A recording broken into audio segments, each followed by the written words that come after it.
Bismillahirrahmanirrahim. Assalamualaikum warahmatullahi wabarakatuh. Alhamdulillah rabbil alamin. Wa bihi nasta'inu ala umuri dunya waddin. Salatu wassalamu ala Rasulillah wa la haula wa la quwata illa billah amma ba'd. Alhamdulillah hari ini tepatnya hari Senin tanggal 13 Oktober tahun 2025 kita masih bisa dipertemukan kembali dalam rangka kegiatan belajar mengajar untuk mata kuliah peradilan agama di Indonesia, yang mana seharusnya hari ini adalah pertemuan yang keempat yang kita rencanakan kita selenggarakan secara luring. Namun karena adanya suatu hal saya harus ke Magelang untuk menerjunkan mahasiswa magang di Pengadilan Agama Magelang, sehingga dengan sangat terpaksa kuliah kali ini kita selenggarakan secara daring via YouTube ya. Meskipun demikian, substansi pembelajaran kita kali ini ya khususnya berkaitan dengan hukum acara di pengadilan ya. Untuk itu mari kita awali perkuliahan pada kesempatan kali ini dengan bersama-sama melafadzkan basmalah. Bismillah. Baik. Ya, untuk mata kuliah hari ini ya, tadi sudah sedikit saya singgung, kita akan membicarakan ya akan membahas tentang hukum acara peradilan agama di Indonesia ya. Dan sebelum sampai ke sana nanti saya sampaikan untuk presensi ada di antara slide ya materi hari ini. Nanti silakan saudara cek gitu ya, saudara lihat kira-kira presensi ada di halaman berapa ya. Kemudian saudara eh, tulis atau kerjakan refleksi yang ada di dalam Google Form tersebut atau presensi tersebut gitu ya. Baik. Nah, hukum acara peradilan agama. Ya, secara umum ya, kalau minggu yang lalu sudah kita bahas tentang kompetensi ya, absolut dan juga kompetensi relatif dari peradilan agama ya. Yang mana kalau pengadilan agama punya kompetensi absolut artinya berkaitan dengan jenis perkara yang ditangani ya. Akan tetapi berkaitan dengan kompetensi relatif ini adalah berkaitan dengan wilayah yurisdiksi ya suatu pengadilan agama ya untuk ya punya kewenangan keberhakan dalam menangani suatu perkara ya. Maka perlu saudara ketahui bagaimana seharusnya gitu ya proses beracara itu dilakukan di pengadilan agama khususnya. Nah, di sini dikatakan perkara yang diperiksa dan diputus di pengadilan agama pada dasarnya termasuk dalam ranah perkara perdata Islam tertentu. Misalkan apa? Misalkan ya perkara waris, ya, perkara gugatan cerai, permohonan talak, ya.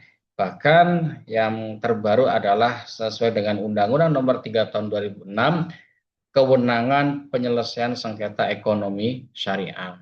Ya, ini mungkin sudah sering saya sampaikan di kelas gitu ya. Nah, oleh karena itu, hukum acara yang diterapkan di dalamnya merupakan bagian dari kajian hukum acara perdata. Ya, dengan kekhususan yang ada dan disesuaikan dengan prinsip-prinsip syariat Islam. Nah, secara umum hukum acara yang berlaku ya di pengadilan agama itu sama dengan pengadilan umum.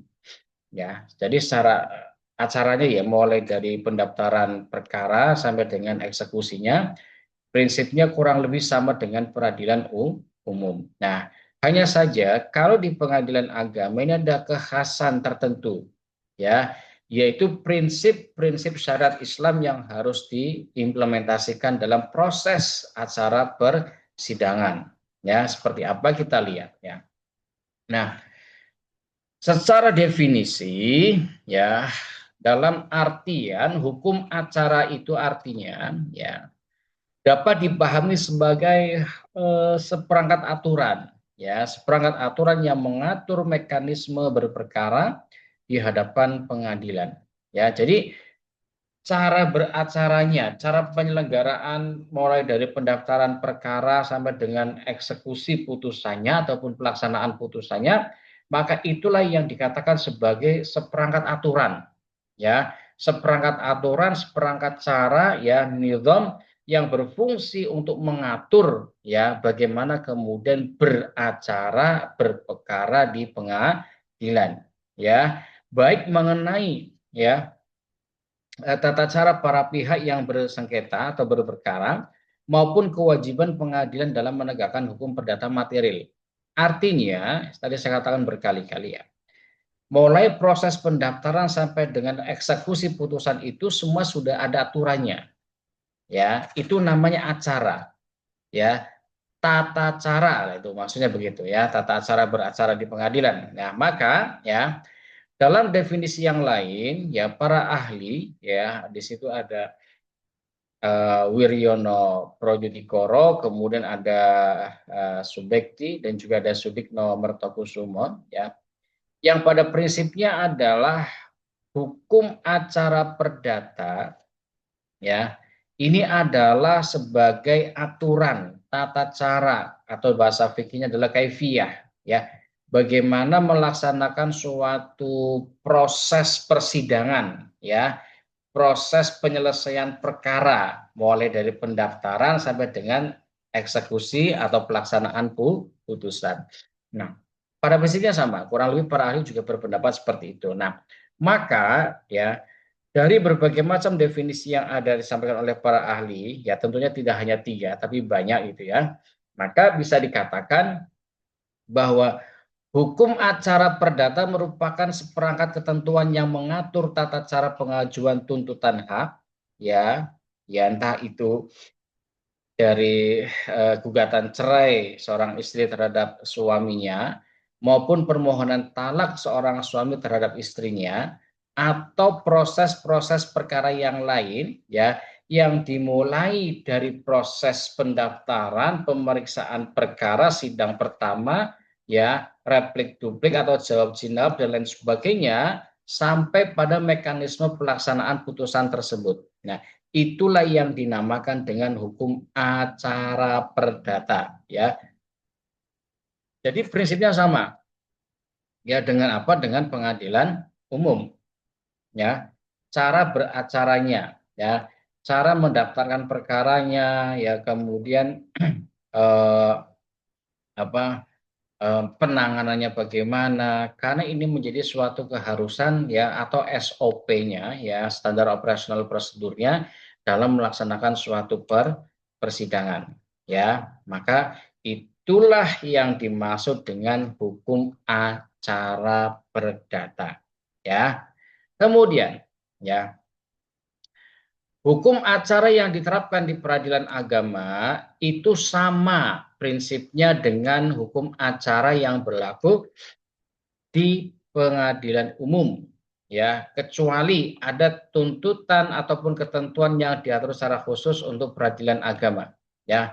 Contohnya apa? Misalkan berkaitan dengan ekonomi syariah, ya, itu kan khusus, ketentuan khusus, ya, atau perkara-perkara yang memang hanya untuk orang-orang yang beragama Islam, yaitu namanya ketentuan khusus. Nah, hal ini sesuai dengan pasal 54 Undang-Undang Nomor 7, ya, tahun 89, Yunto Undang-Undang Nomor 3 tahun 2006 tentang peradilan agama yang menyatakan bahwa hukum acara berlaku pada pengadilan dalam lingkungan peradilan agama adalah hukum acara perdata yang berlaku pada pengadilan dalam lingkungan peradilan umum, kecuali hal-hal yang diatur secara khusus dalam undang-undang ini. Nah, tadi maksudnya apa?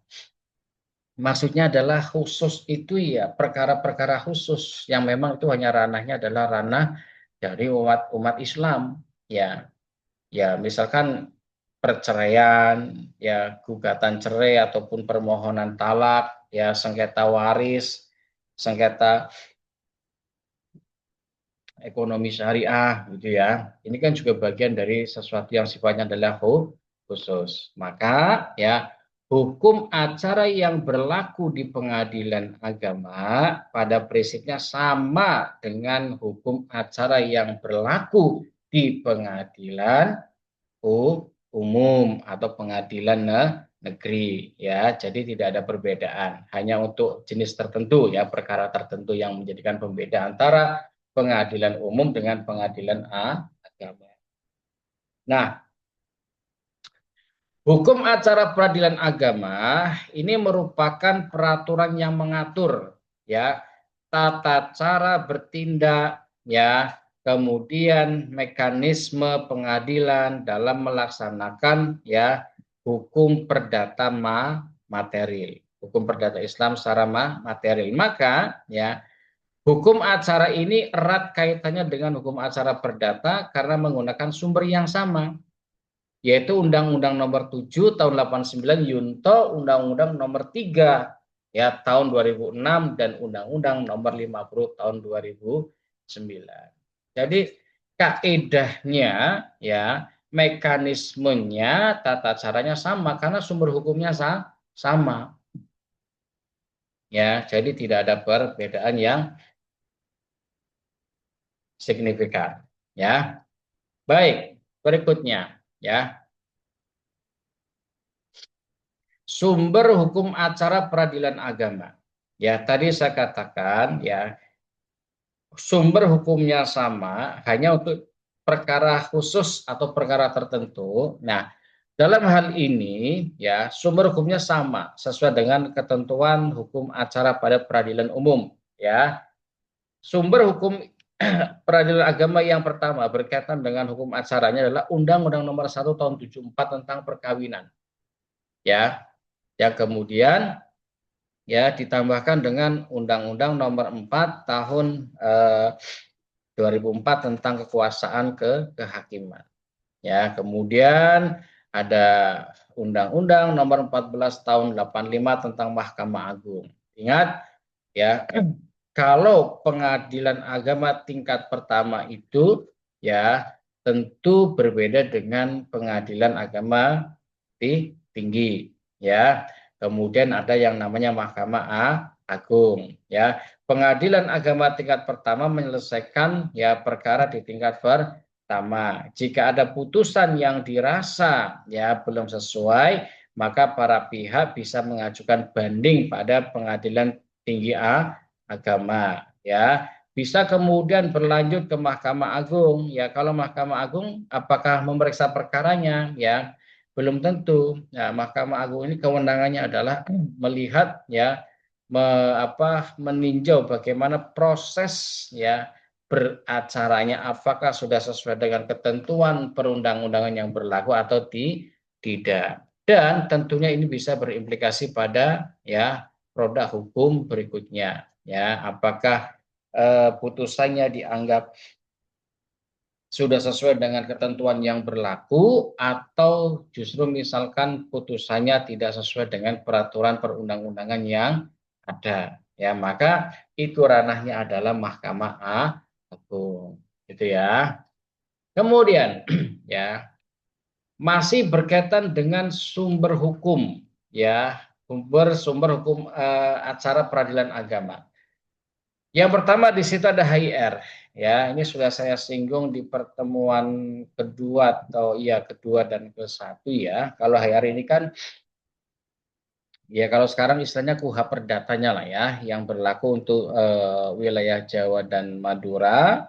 Kemudian juga ada RBG ya di luar Jawa dan Madura. Kemudian juga ada RV ya yang berkaitan dengan khusus untuk golongan Eropa ya. Kemudian ada BW ya, Bargelage Wetbook atau KUHA Perdata sekarang ini khususnya pada buku keempat yang mengatur tentang ya bagaimana proses ya hukum acara atau hukum keperdataan ya. Kemudian ada kitab undang-undang hukum dagang. Maka ya ini menjadi sumber hukum ya, sumber hukum bagaimana proses beracara di pengadilan agama ya.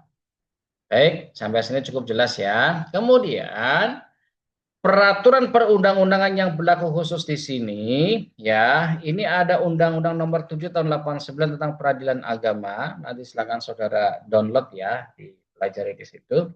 Kemudian ada Inpres. Apa tuh Inpres? Instruksi Presiden Nomor 1 Tahun 91 tentang Kompilasi Hukum Islam atau KHI, ya. Ini juga saudara download ya. Semuanya tolong di-download. Kemudian ada Undang-Undang Nomor 17 Tahun 99 tentang pengelolaan zakat. Kemudian ada Undang-Undang Nomor 41 Tahun 2004 tentang wakaf. Dan yang terbaru adalah Undang-Undang Nomor 3 Tahun 2006 tentang perubahan atas Undang-Undang Nomor 7 Tahun 89 tentang peradilan agama. Ya. Jadi yang huruf A ini ya itu sudah ya diperbaharui dengan Undang-Undang Nomor 3 Tahun 2006. Ya, tolong nanti saudara download semua ya.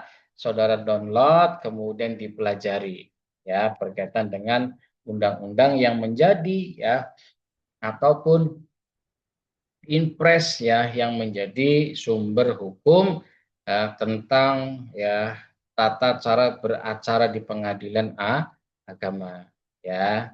Cukup jelas ya sampai sini ya. Baik, berikutnya ya.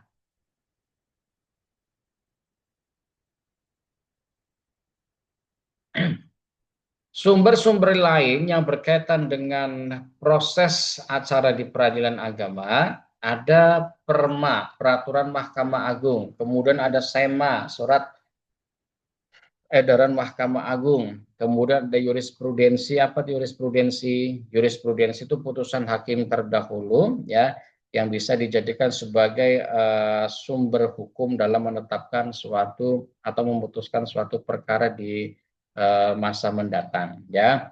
Kemudian kitab Turath ataupun kitab-kitab fikih ya dan sumber-sumber yang tidak tertulis lainnya. Maka dalam hal ini seorang hakim kalaupun ya dalam apa ya dalam persidangan yang kemudian harus memutuskan suatu perkara ya kalau kemudian tidak ada dasar hukum atau belum ada undang-undang yang mengatur tentang perkara tersebut ya maka kewajiban hakim adalah menggali ya menggali mengikuti dan memahami nilai-nilai hukum serta rasa keadilan yang hidup di masyarakat.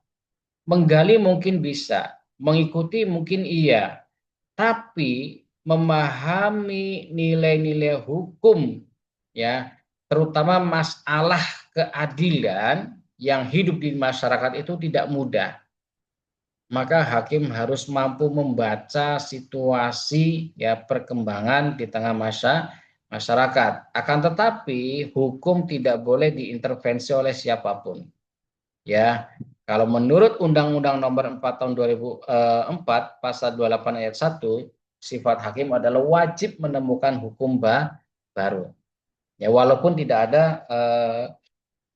atau belum ada peraturan undang-undang yang menjadi dasar hukumnya atau jurisprudensinya belum ada. Itu tugasnya hakim di situ.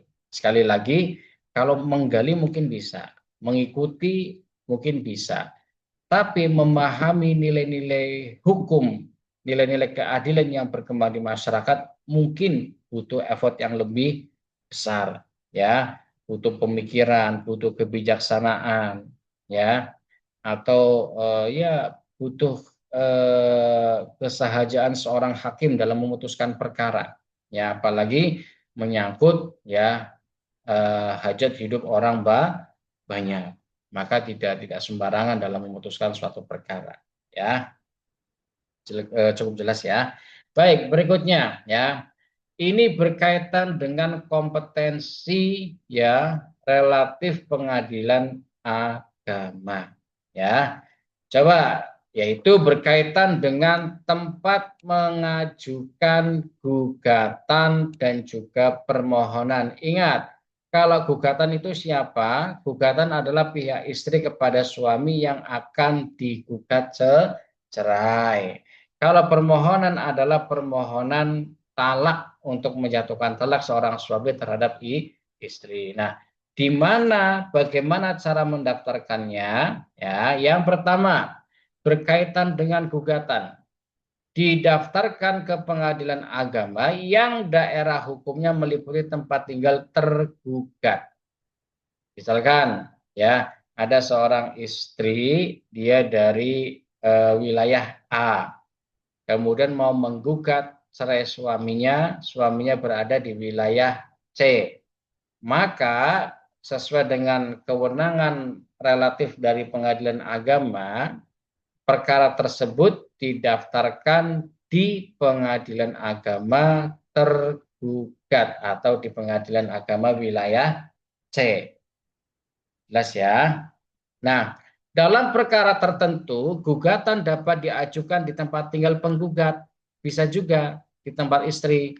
Misalnya dalam perkara perceraian yang penggugatnya adalah istri. Jadi boleh-boleh saja.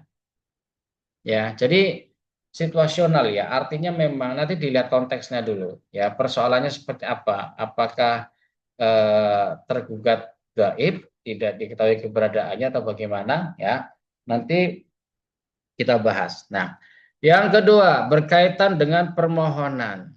Permohonan diajukan ke pengadilan agama yang wilayah hukumnya meliputi tempat tinggal pemohon.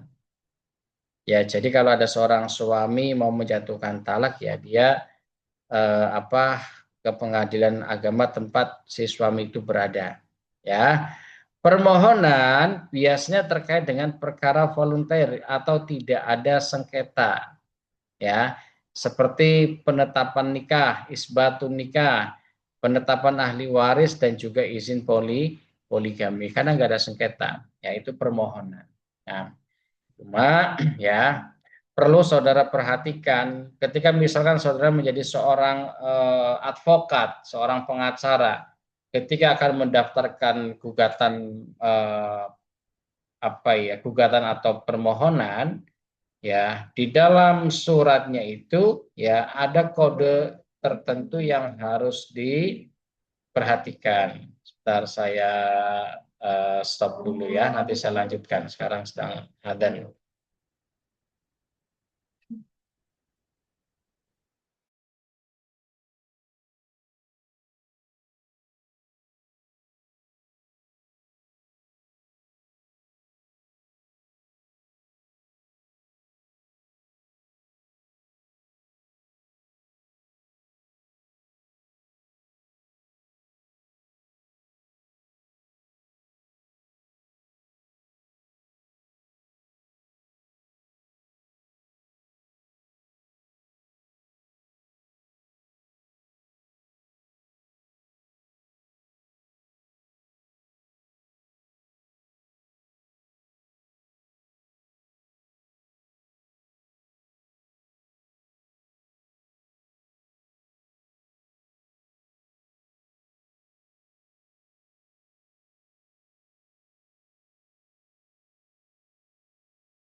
Baik, saya lanjutkan ya.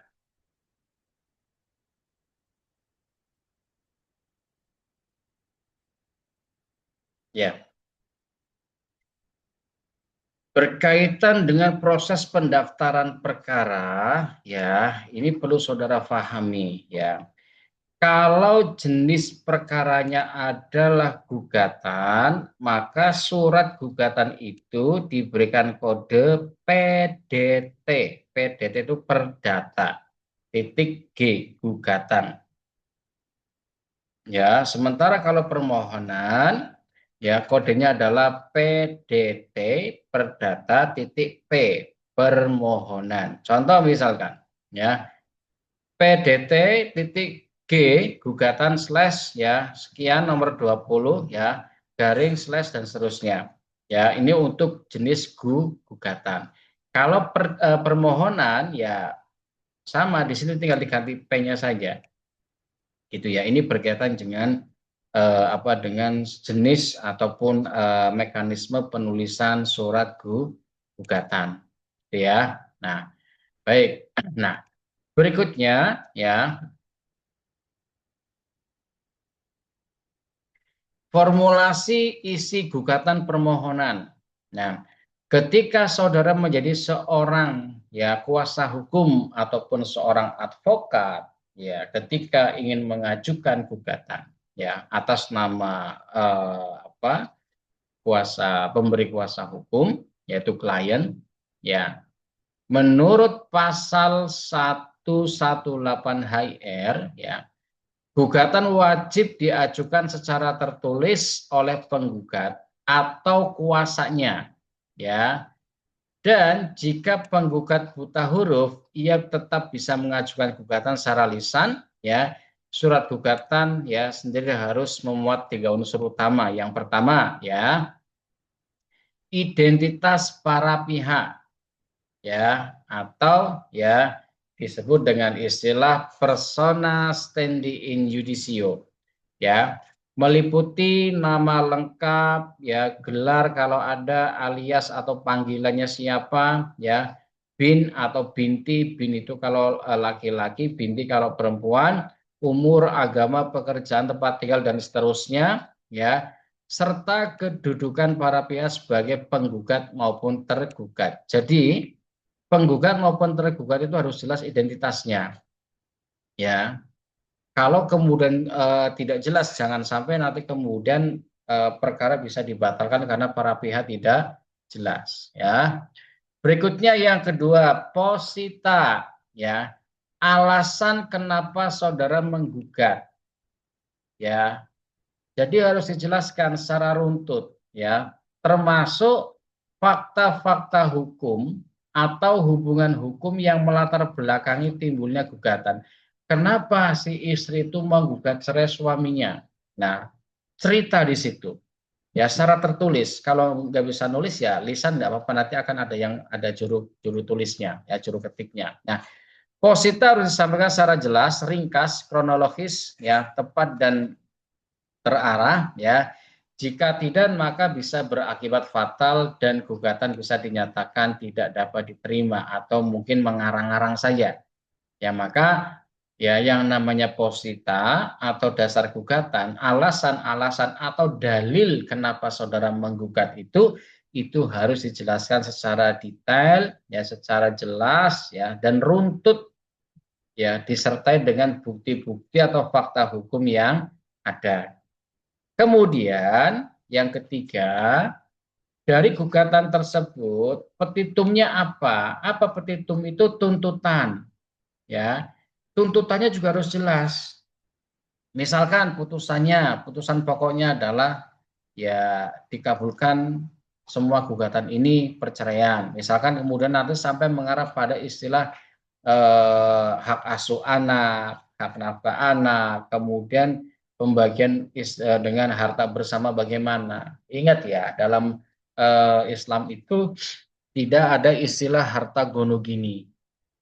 Yang ada adalah harta bersama. Nah, apa itu harta bersama? Harta bersama adalah harta yang didapatkan setelah menikah. Jadi kalau misalkan sebelum menikah, ya setiap pasangan antara suami dan istri sudah punya harta masing-masing, maka itu bukan disebut dengan harta bersama karena didapatkan sebelum menikah. Tapi kalau setelah menikah baru itu yang dinamakan harta bersama dan itu bisa bagian daripada isi petitum atau bagian daripada tuntutan ya yang dituntut oleh penggugat. Ya, maka harus jelas juga ya. Ya, jadi positanya harus jelas, dasarnya atau dalil tuntutannya harus jelas, kemudian ya petitumnya juga harus jelas ya, bahkan sedetail-detail mungkin nggak masalah yang namanya tuntutan ya, kan nanti yang memutuskan adalah hakim ya, dan tentunya hakim dalam memutuskan suatu perkara ya punya pertimbangan sendiri ya, baik pertimbangan hukum maupun pertimbangan subjektif seorang hakim ya. Baik, berikutnya berkaitan dengan surat ya ataupun kelengkapan surat gugatan maupun permohonan ya tadi saya sampaikan ya.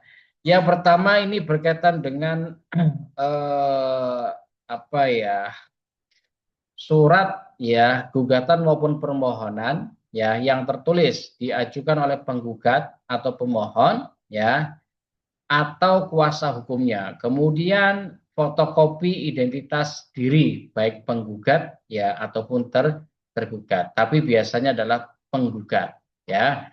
Kemudian biaya perkara ya, kecuali bagi pihak yang tidak mampu yang dapat mengajukan dispensasi biaya dengan melampirkan surat keterangan tidak mampu dari kelurahan atau kecamatan setempat penggugat ya. Kemudian ya surat keterangan kematian jika ada ini berkaitan dengan masalah waris ya pembagian waris, kemudian surat izin dari atasan ya bagi anggota TNI maupun Polri ya, kemudian ada surat izin dari atasan bagi PNS ya khusus untuk perkara poligami. Jadi kalau ada laki-laki PNS dia sudah menikah dan mau poligami, dia harus melampirkan ya surat izin dari atasan ya tempat dia bekerja.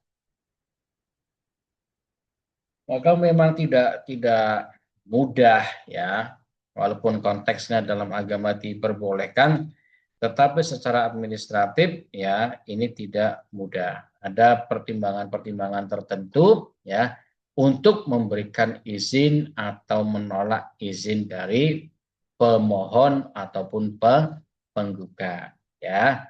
Berikutnya ya, jika berkaitan dengan poligami, maka perlu ada surat persetujuan tertulis ya dari istri atau para istri. Kenapa kok para istri? Bisa jadi sudah menikah, sudah punya istri 3 masih mau nambah lagi ya kan? Siapa tahu kita nggak tahu ya.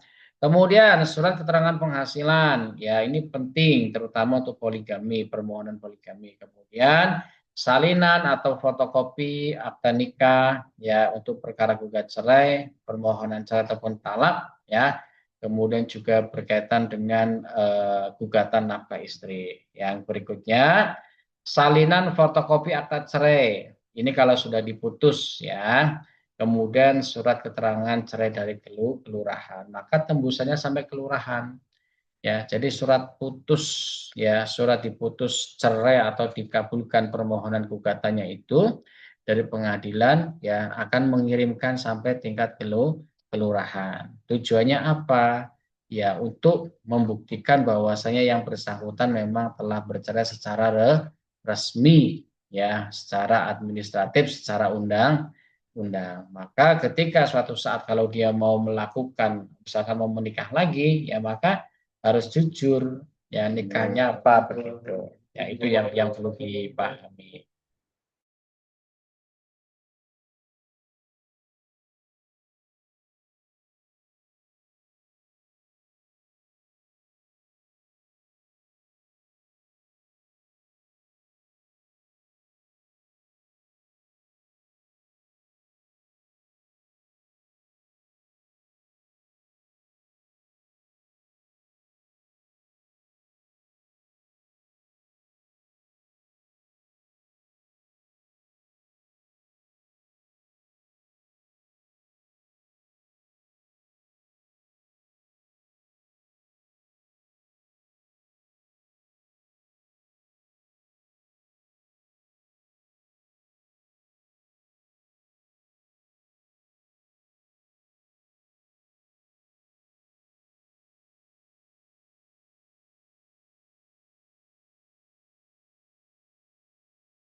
Baik, saya lanjutkan kembali ya. Nah, berikutnya ya, tata cara ya beracara di pengadilan agama.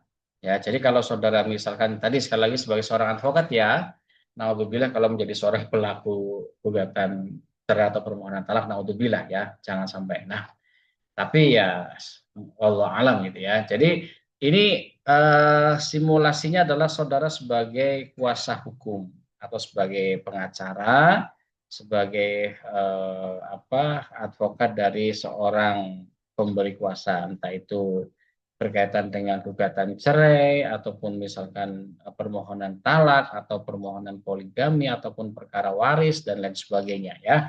Maka langkah pertama adalah saudara mengajukan gugatan atau permohonan perkara ya.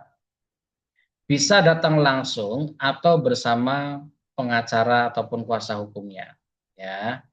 Jika tidak punya kuasa hukum gimana Pak? Boleh enggak? Ya tetap boleh saja. Saudara tinggal datang ke pengadilan saja tanpa pengacara ya, tanpa advokat. Nah, ketika mengajukan gugatan atau permohonan, jangan lupa dokumen-dokumen pendukung itu disiapkan. Di situ ada KTP, akta nikah, ya, akta cerai, ya, kalau ada ya. Nah, kemudian surat keterangan penghasilan dan lain sebagainya. Intinya adalah berkaitan dengan apa ya, identitas diri, ya, keterangan diri. Kemudian pendaftaran perkara itu dilakukan di mana? Ya ke pengadilan agama, kemudian ke petugas meja pendaftaran atau panitera.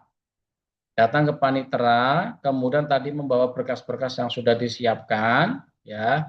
Kemudian di situ ya nanti oleh panitera akan dicatat, ya. Nomor perkara berapa, nomor perkara nanti bisa bisa berubah, ya. Dan memberi kode gugatan atau permohonan. Itu tugasnya panitera ataupun petugas meja pendaftaran. Kemudian ya akan dilakukan pemeriksaan administratif. Siapa? Baik panitera ataupun hakim ketika sidang pertama. Ya tugasnya adalah memeriksa dokumennya sudah sesuai belum. Kalau ada yang kurang dikembalikan untuk dilengkapi dan seterusnya sampai dirasa cukup ya. Kemudian ya memastikan kewenangan pengadilannya. Apakah betul ketika misalkan saudara sebagai advokat mendaftarkan perkara ke pengadilan agama A, apakah pengadilan agama A tersebut memang punya kewenangan untuk menangani perkara itu? Jika tidak, maka akan dikembalikan dan saudara akan diarahkan ke pengadilan yang berhak menangani perkara tersebut. Ya, maka seorang advokat harus tahu ya kompetensi absolut dan relatif suatu pengadilan. Ya, jangan sampai salah alamat ya, karena akan berdampak hukum. Kemudian ya, ketika dokumen-dokumen sudah lengkap ya dan juga kompetensi relatifnya sudah sesuai, maka hakim akan menjadwalkan sidang ya, termasuk nama-nama hakimnya, siapa yang akan beracara di situ. Nah, di dalam sidang pertama ya, hakim atau kalau di pengadilan agama wajib ada yang namanya mediasi. Mediasi itu ya musyawarah lah ya, para pihak tergugat atau penggugat atau pemohon dan termohon akan diundang semuanya ke pengadilan untuk dilakukan mediasi ya. Apa tugasnya di sini? Ya hakim ya atau mediator memfasilitasi ya mediasi atau perdamaian. Nah, jika tercapai alhamdulillah dibuat akta perdamaian. Misalkan nggak jadi cerai, nggak jadi talak gitu ya, nggak jadi ribut masalah waris misalkan dan seterusnya. Maka ya pengadilan akan membuatkan akta perdamaian ya. Jika tidak, maka ya di sini ya. Jika kemudian tidak ada kata kesepakatan perdamaian, maka akan dilanjutkan pada proses berikutnya, yaitu ya pemeriksaan persidangan oleh hakim. Ya, hakim memeriksa bukti dan juga memanggil para saksi diperiksa. Ya, apakah sudah sesuai bukti-buktinya? Apakah saksi yang dihadirkan juga sesuai dengan pokok perkara? Ya, atau tidak? Ya, Hakim menilai fakta dan argumen hukum para pihak ataupun ya fakta-fakta yang tadi didaftarkan waktu dalam surat gugatan itu atau permohonan itu akan dicermati oleh hakim. Nah, ketika persidangan itu kemudian juga hakim akan mendengarkan ya argumen atau sanggahan ataupun cerita lah ya unek-unek dari para pihak baik penggugat maupun tergugat. Nah, kalau sudah didengarkan semuanya, kemudian hakim ya akan memberikan kesempatan ya mungkin pada sidang berikutnya ya karena ini tidak sekali dua kali sidang ya beberapa kali persidangan ya itu harus diselesaikan ya maka hakim akan mendengarkan replik dan duplik atau jawab jinawab ya jadi saling saling menjawab ya saling berdiskusi lah bahasa kita itu ya siapa mereka ya antar tergugat dan penggugat antara pemohon dan termohon itu saling replik dan duplik saling jawab jinawab saling menanggapi ya nanti disitulah ya hakim itu menengahi. Nah, kalau kemudian sudah proses sampai replik dan duplik jawab itu, maka ya pada sidang berikutnya ya hakim akan membacakan putusan ya pengadilan. Ya, jadi putusan ini sifatnya adalah inkrah, putusan tetap ya sudah berkekuatan hukum tetap. Nah, di sini hakim akan membacakan dan menetapkan putusan berdasarkan fakta dan hukum yang berlaku. Artinya apa? Fakta-fakta persidangan, bukti-bukti hukum itu akan dibacakan semua oleh hakim. Ya. Dan kemudian ya dikaitkan dengan peraturan perundang-undangan yang berlaku. Ya, artinya apa? Apa yang disampaikan oleh hakim itu selalu punya dasar hukum, mengacu pada undang-undang nomor sekian, tahun sekian, tentang apa, pasal berapa, ayat berapa, nah, maka dikaitkan di situ. Ya. Kemudian pemberitahuan putusan, ya, karena sudah jatuh putusannya dan inkrah sifatnya ya berkekuatan hukum tetap, maka ya putusan tersebut ya dalam memutuskan suatu perkara ada satu hal yang ingin saya sampaikan, ya putusan itu bisa dihadiri oleh para pihak, baik penggugat maupun tergugat, ya, atau pemohon maupun termohon, atau ya putusan yang sifatnya adalah in absentia, ya, putusan yang tidak dihadiri para pihak, atau dalam istilah hukumnya disebut dengan first take, putusan sepihak dari pengadilan. Jadi diputus saja karena para pihak tidak pernah hadir, ya. Putusan bisa berdasarkan sesuai dengan gugatan atau bisa jadi sebaliknya gugatan itu tidak dikabulkan. Ya, semua tergantung hakim ya. Kemudian ya, kalau sudah ada putusan, maka putusan itu akan disampaikan ya kepada para pihak melalui ya petugas pengadilan. Ya. Kemudian ya setelah disampaikan, maka ya pelaksana putusan ataupun jurusita ataupun panitera pengganti ya dia akan melakukan eksekusi misalkan cerai ya sudah karena sudah ada SK surat putusan dari pengadilan maka ya harus putus keluarga itu ya harus cerai misalkan ya kemudian pembagian harta bersama ataupun nafkahnya bagaimana ini ranahnya adalah jurusita atau panitera pengganti. Nah, inilah ya mekanisme urutan ya tata cara atau beracara di pengadilan agama. Itu ya. Oke, semoga bisa dipahami. Ini singkat saja ya. Nanti garis besarnya akan saya sampaikan satu buku yang cukup komprehensif ya. Karyanya Bapak Khairul Rafiq ya. Beliau dulu alumni kita juga yang sekarang menjadi dosen di salah satu perguruan tinggi negeri di Semarang ya, mengajar ilmu hukum juga ya. Baik, kalau ada yang mau ditanyakan silahkan nanti bisa di kolom chat ataupun nanti di grup WA gitu ya. Baik, kita lanjutkan ya. Nah, ini ya prinsipnya kurang lebih sama tadi. Ya, hanya saja ini saya buat lebih singkat saja. Ya, kalau tadi kan panjang ya, plus siapa petugasnya. Ya, ini lebih ringkasnya begini ya. Dan nanti silakan jangan lupa saudara presensi ya di link berikut ini di bawah ini. Ya, itu sudah saya singkat kodenya itu ya. Jangan sampai salah ketik ya huruf besar kecilnya ya angka garis miring dan lain sebagainya. Tulis presensi sesuai dengan apa yang tercantum di slide ini. Oke, baik. Kita lanjutkan ya. Nah, ya ini prinsipnya sama ya. Cuma ini apa ya? Ya lebih lebih apa lebih mudah dibaca saja ya. Baik, ya. Saya kira ini ya untuk pertemuan pengganti pertemuan hari Senin tanggal 13 Oktober. Ya, semoga saudara bisa memahami dan sekali lagi nanti akan saya berikan satu e-book ya berkaitan dengan hukum acara di peradilan agama. Tolong saudara baca, saudara pahami, saudara kunyah ya sampai lembut ya sebelum ditelan ya supaya bisa memahami dengan baik ya. Nanti insya Allah kalau ada kesempatan kita simulasi ya berkaitan dengan hukum acara di pengadilan agama ya.